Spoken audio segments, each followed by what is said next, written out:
Hi everyone, Indian স্পাইসে স্বাগত। মম লাইফের ব্যস্ততার মাঝেও পরিবারের জন্য সুস্বাদু খাবার তৈরি করতে হয়। আজকে বানাচ্ছি সহজ বাঙালি ডিনার, লুচি আলুর দম, আর আমার টটলের জন্য বানাচ্ছি ডালিয়া। চলুন শুরু করা যাক। ব্যস্ত দিনের শেষে আমি সাধারণত এমন খাবারই বানাতে পছন্দ করি যেটা সুস্বাদু, পেট ভরানো এবং খুব বেশি সময়ও লাগে না। আমার মেয়ের জন্য ডালিয়া শুধু জল আর সামান্য নুন দিয়ে রান্না করেছি। রান্না হয়ে গেলে একটু ঘি মিশিয়ে দেবো, এতে স্বাদও বাড়বে আর পুষ্টি। আমি সবসময় বিশ্বাস করি যে রান্না মানে ঘন্টার পর ঘন্টা রান্নাঘরে দাঁড়িয়ে থাকা নয়, সঠিক রেসিপি আর একটু ভালোবাসা থাকলে ঘরে তৈরি খাবার খুব সহজে বানানো যায়। তাই আজকের ভিডিওটাতে আমি দেখাবো কীভাবে খুব সাধারণ উপকরণ দিয়ে সহজে এই ডিনারটা তৈরি করলাম। চলুন শুরু করা যাক। নিরামিষের দিনগুলোতে কিন্তু এই আলুর দমটা বানানো যেতে পারে, তবে পেঁয়াজটা না দিলেও চলে।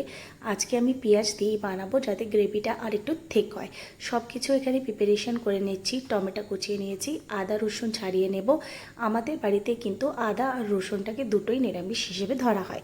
আজকে কিন্তু আমি নিরামিষ বানাচ্ছি না, যেহেতু প্রথমে কিন্তু নুন আর হলুদ দিয়ে গরম তেলে আমি আলুগুলোকে ভেজে নেব। ভেজে নেওয়ার পরে কিন্তু এগুলোকে প্রেসারে সিদ্ধ বসিয়ে দেব। তো এখানে আমি নিয়েছি তেজপাতা, শুকনো লঙ্কা, এলাচ, লবঙ্গ, দারচিনি, সবটাই কিন্তু দিলাম জিরে ফোড়ন। তারপরে আমি পেঁয়াজ কুচি, টমেটো কুচি, আদা রসুন বাটা সব কিছু দিয়ে এগুলোকে কিন্তু ভালো করে কষিয়ে নেব। আমাদের মায়েদের জন্য কিন্তু মাল্টিটাস্কিং করাটা খুবই গুরুত্বপূর্ণ, তাই পাশে কিন্তু প্রেসারে আমি সিদ্ধ বসিয়ে দিয়েছি আলুটা। তার সাথে সাথে ওইদিকে কিন্তু আমার ময়দার লেচি কাটাও হয়ে গেছে।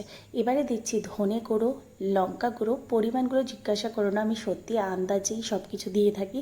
তো অল্প করে নুন দেবো, যেহেতু ভাজার সময় এবং আলু সিদ্ধ বসানোর সময় নুন দিয়েছিলাম। সামান্য পরিমাণে হলুদ দিচ্ছি এবং তার সাথে দিচ্ছি ধনে গুঁড়ো। তবে এদিকে আমার মেয়ের খাবারটা রেডি হয়ে গেছে, ওটাতে একটু ঘি মিশিয়ে দিলাম। আজকে ওকে এটাই দেবো ডিনারে। আমাদের সঙ্গে কিন্তু ওকে বসে আমি ডিনার করতে বসাই, যাতে ওর খাবার প্রতি আগ্রহটা থাকে। আমাদের সাথে একসাথে ডিনার করলে ও আমাদের খাবার খেতে চায় কি না? হ্যাঁ, ও আমাদের খাবার খেতে চায়। যেহেতু ও খেতে শিখেছে তাই ও আগ্রহ দেখায় এবং চায়। তখন কিন্তু আমরা অল্প হলে ওকে দিই। যতক্ষণে আমার আলুর দমটা রেডি হচ্ছে ততক্ষণে আমি লুচিগুলো বেলে রেখেছি এবং আলুটা সিদ্ধও হয়ে গেছে, মশলাও কষা হয়ে গেছে। এবার আলুগুলোকে মশলাতে দিয়ে দেবো, ভালো করে এটাকে কষিয়ে নেব। ততক্ষণে প্রেসার কুকারটাও ধুয়ে রাখলাম। আলুর দম রেডি। ওদিকে আমার লুচি ভাজার জন্য তেলও আমি গরম বসিয়ে দিয়েছি। আজকে সুস্বাদু ডিনার কিন্তু রেডি হয়ে গেছে। এইভাবে খুব সহজে আমাদের রাতের খাবার তৈরি হয়ে গেল। আমার ভিডিওটা যদি তোমাদের ভালো লেগে থাকে তাহলে লাইক, কমেন্ট আর সাবস্ক্রাইব করতে ভুলো না। দেখাবে পরের ভিডিওতে। বাই।